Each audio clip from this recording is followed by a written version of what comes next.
guys! Welcome to my channel. So today's video is gagawin ko to makeup look nito.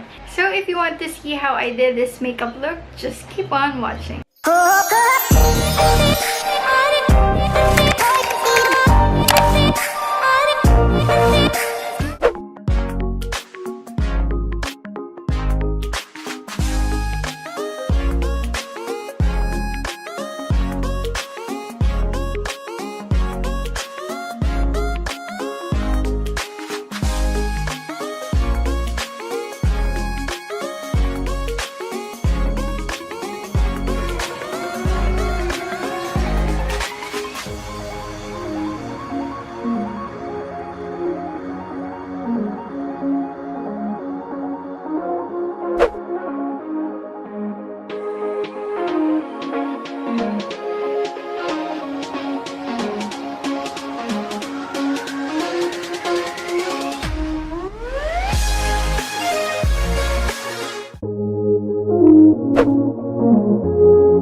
So for the blush, I have the new Sunnies Face Airblush.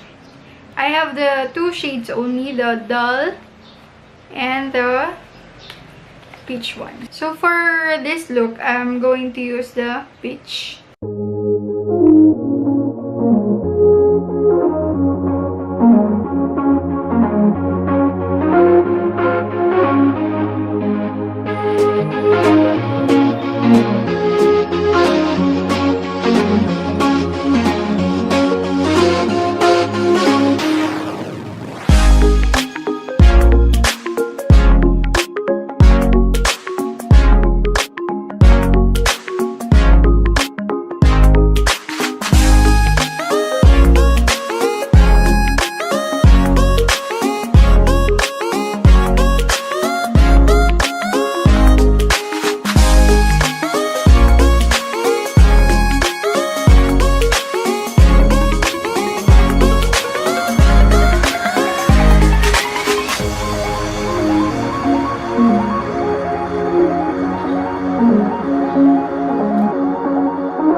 I'll see you guys on my next video. Bye!